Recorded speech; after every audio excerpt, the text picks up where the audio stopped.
Greetings, flesh wound horror freaks, and welcome to another episode of Flesh Wound Horror. I'm Flesh Wound Dan, joined by producer Todd. Good evening.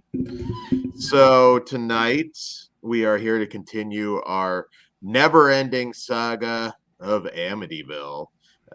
It never ends. Yes. Well, I will get into that. Amityville, No Escape from 2016, and director Henrique Couto is our film tonight.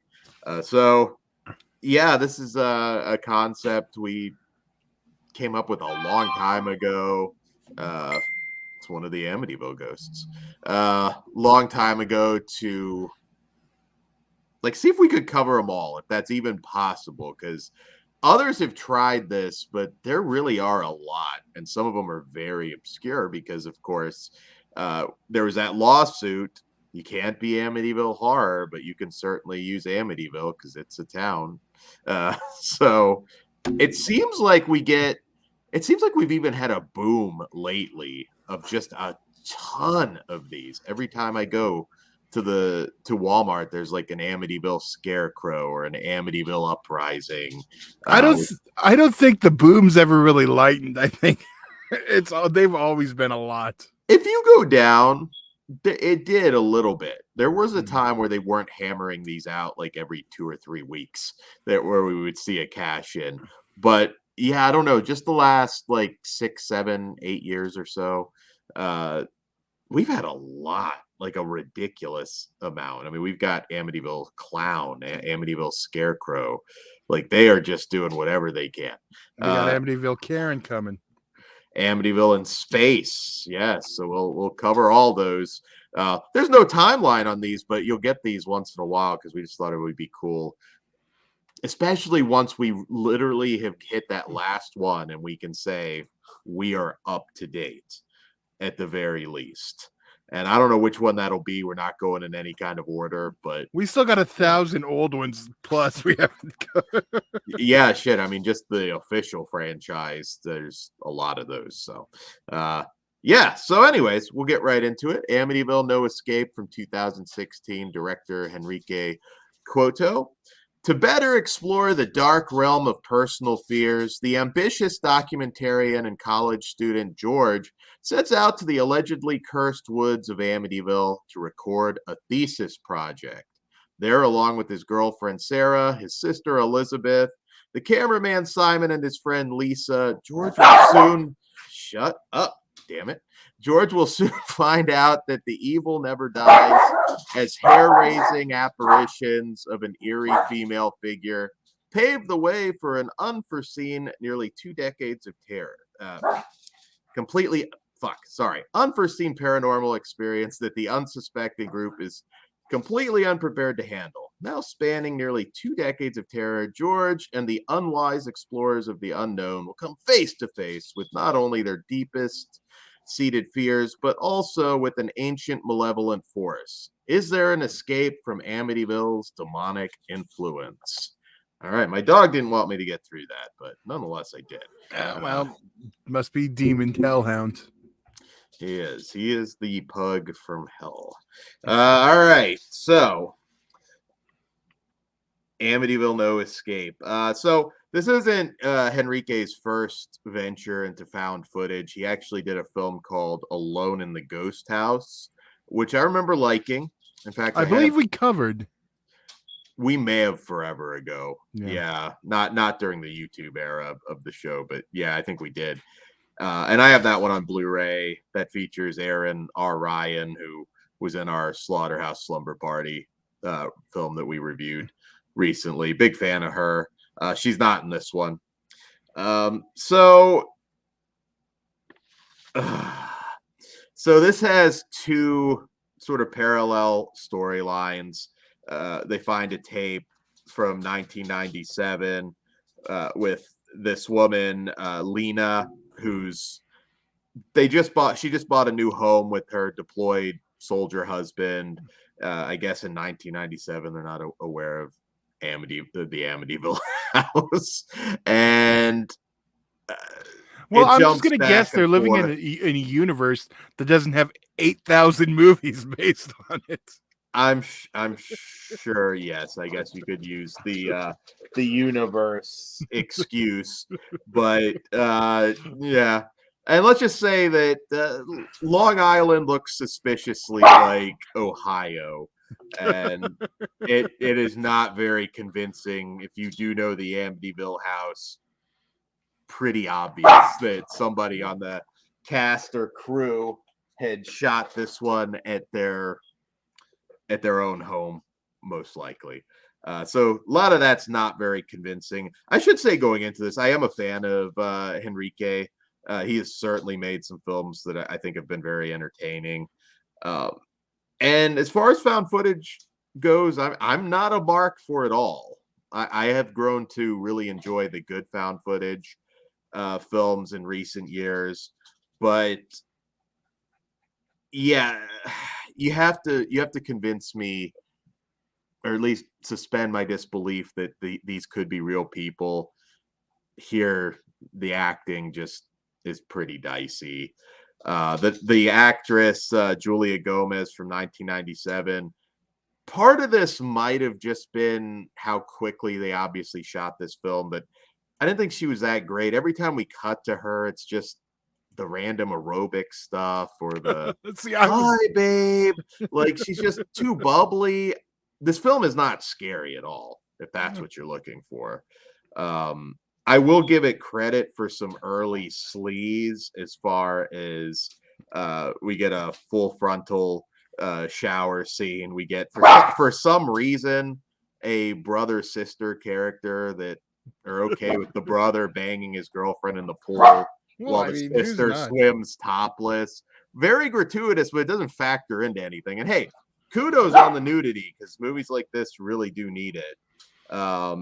And yeah, as far as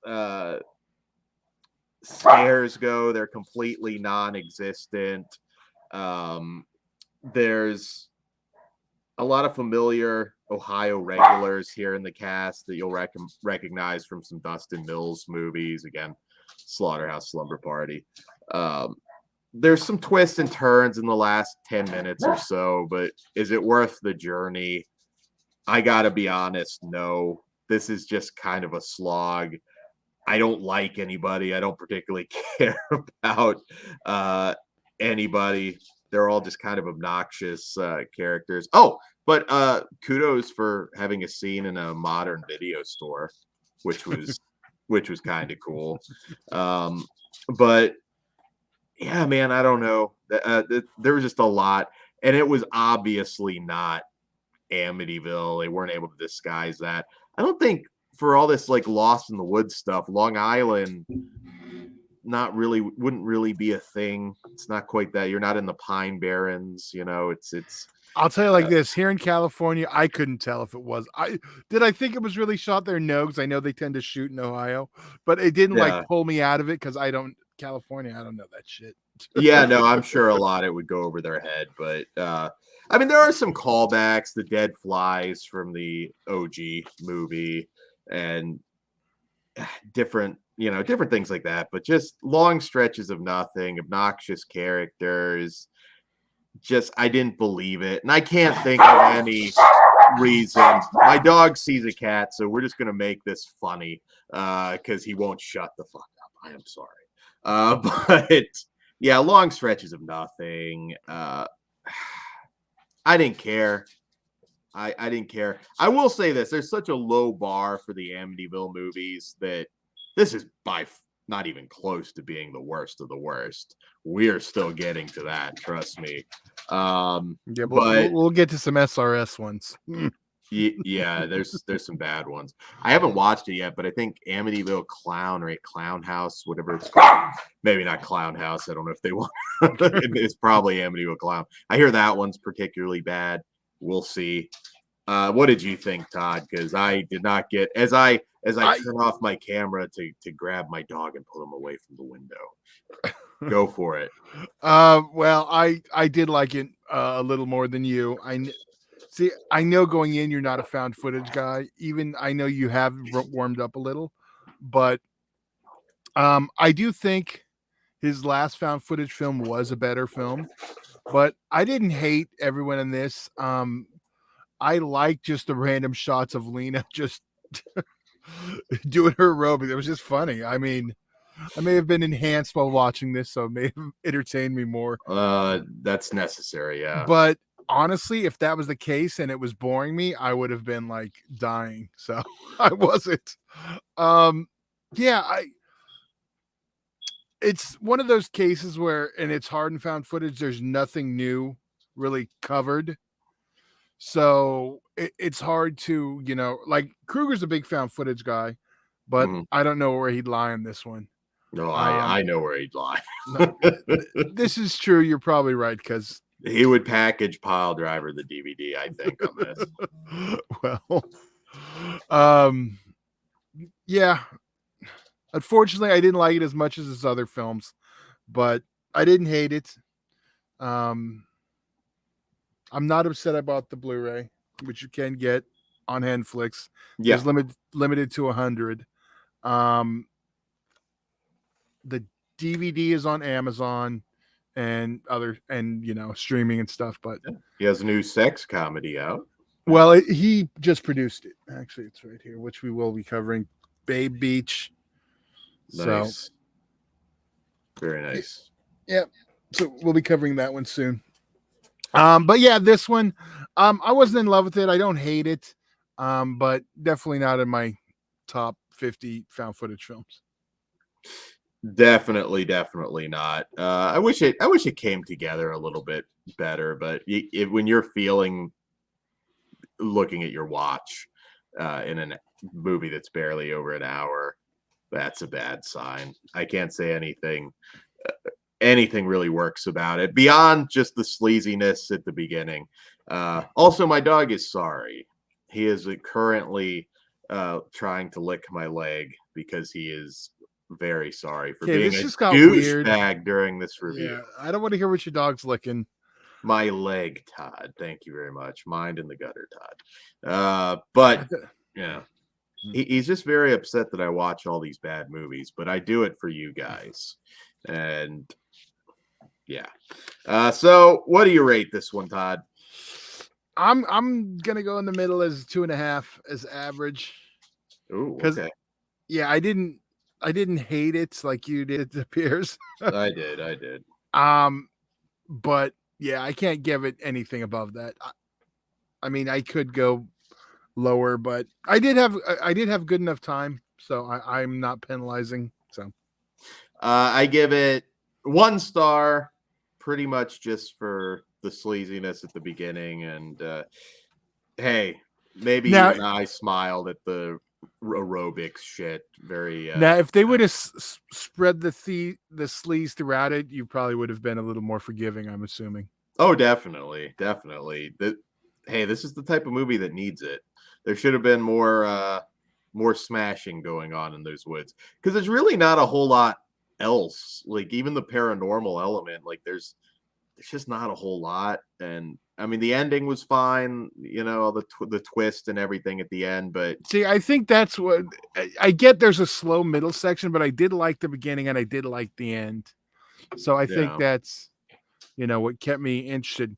It does get a little slow in the middle, but it wasn't enough to take me out of it. So yeah, it wasn't enough to redeem it for me. But nonetheless, if you want to check it out, you can get it on Blu-ray on the Henflix site. I do encourage you to look at some of Henrique's other films. Yes. So that's all we got, guys. Be sure to vote on the next horror YouTuber of the month. You can vote right now on our video. We're paying it forward and keeping the tradition going, so you can choose between Visited by Voices, Slaughterport, The Real Fifth Beatle, or Cable Channel 11. Please vote on that video in the comments of that video. And beyond that, check out all our other shows, our big franchise shows that are up right now, and patreon.com/fleshwoundfeatures. It all starts at just $1. And we'll see you next time, guys. Good night. Good night.